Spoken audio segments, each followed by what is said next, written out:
MacDonald had a farm, E-I-E-I-O. And on his farm he had a pig, E-I-E-I-O. With an oink oink here and an oink oink there, here an oink, there an oink, everywhere an oink oink. Old MacDonald had a farm, E-I-E-I-O. Old MacDonald had a farm, E-I-E-I-O. And on his farm he had a duck, E-I-E-I-O. With a quack quack here and a quack quack there, here a quack, there a quack, everywhere a quack quack. Old MacDonald had a... And of course, reading leads to thinking, writing. It's critical. If a child cannot read, they are basically it prevents them from excelling in so many other areas. So I love reading and writing now. And even though I taught drafting, they had to write. That's great. They won the architecture contest that year nationally because their narrative was absolutely wonderful, describing why they left, the model looking exactly like the school that's there. They stood up and explained to 24 architects because it is a historic landmark and Sousa Middle School was the subject of Bowling v. Brown and we cannot tear it down. So, and they went on to give the history of that, went to Plessy v. Ferguson. Oh yes, Linda Brown's story was all a part of their narrative. That's amazing. So it's amazing how writing takes you everywhere like reading. If those who are making policy decisions about schools and the programs and curriculum do not collaborate and talk to teachers, they are susceptible to make lots of mistakes. One would be to exclude reading and writing from STEM. Please, engineering, science, math, technology, all requires reading and writing. And having teachers, providing them with the training they need to know how to integrate it into their curriculum is critical. Mm-hmm. So teachers' voices must be in the conversations around education reform and what constitutes quality teaching and learning. We're the experts.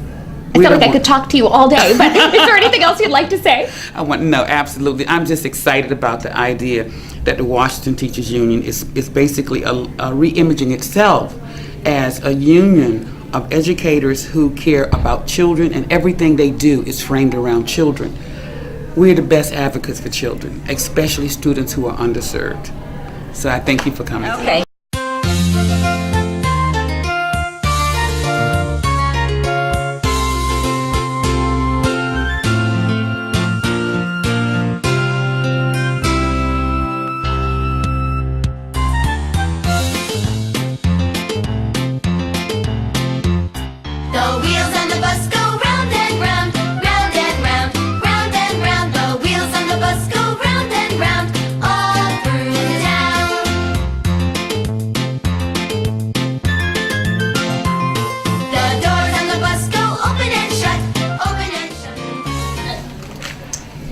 So, Barack Obama writes, "Of thee I sing," and it's a letter to my daughters.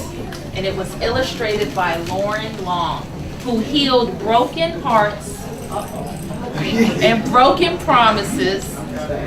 "It is fine that we are different," he said, "for peace is not necessary for eagles to be crows. Though he was put in prison, his spirit soared free on the plains, and his wisdom touched the generations. She helped us see big beauty in what is small, the hardness of stone and the softness of feather. Have I told you that you are smart? That you braid great ideas with imagination? That they are all a part of you too? Have I told you that you are one of them? And that you are the future?" I picked a book that is, this gentleman right here is Martin Luther King. Who's heard about Martin Luther King? Raise your hands. Now, Martin Luther King is one of my favorite people of all time. Do you know why? Do we know why we like him? Do we remember? Because he cared about us. And he wanted all people to be treated just alike, equally.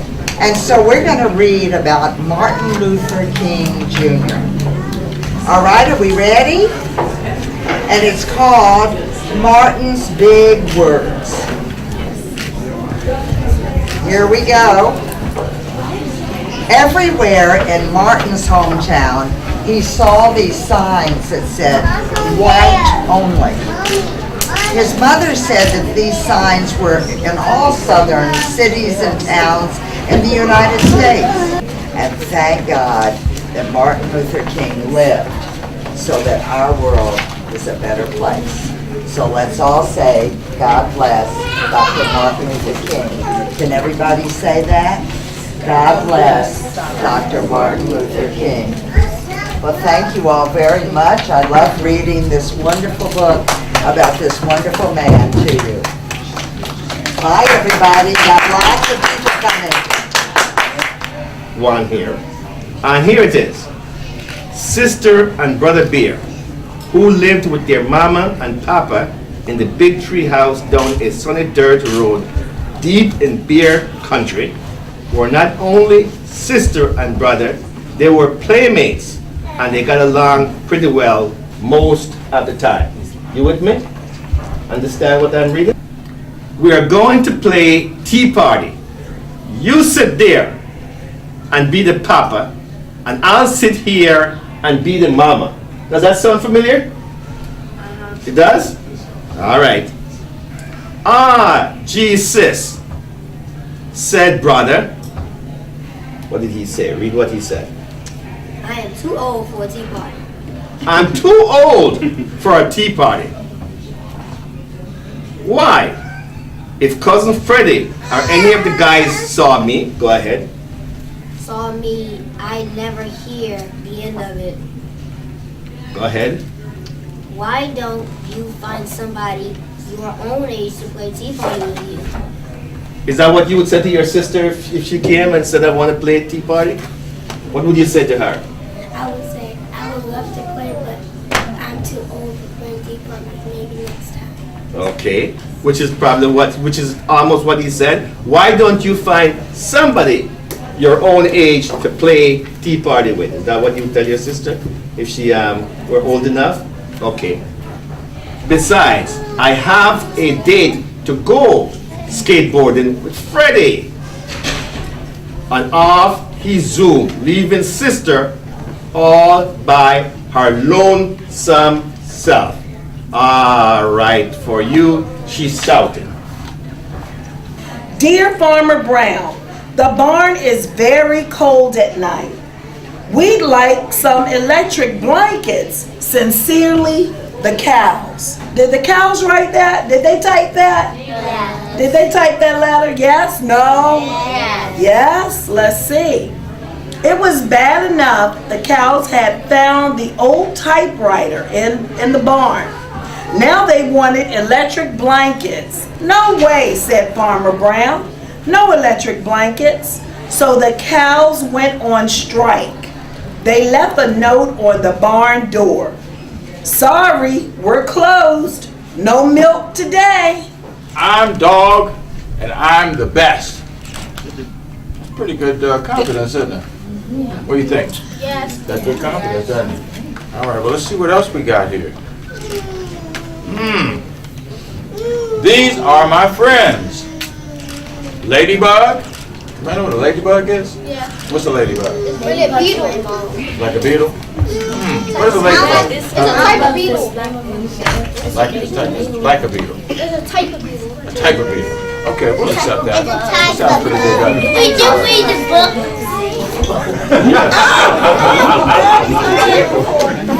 Well, what do you think, guys?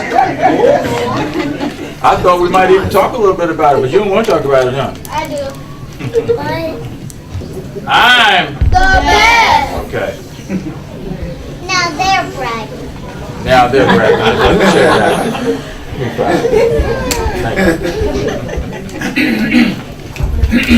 Actually, I can fly much higher than you, dog. In fact, you don't even have wings. So I win. I'm the best. That's true. That's right. Can dogs fly? No. Do dogs have wings? No. I don't think so either. So that's probably true. Now, who is it, the ladybug? Yeah. The ladybug said that, huh? So the ladybug can get up above the dog, huh?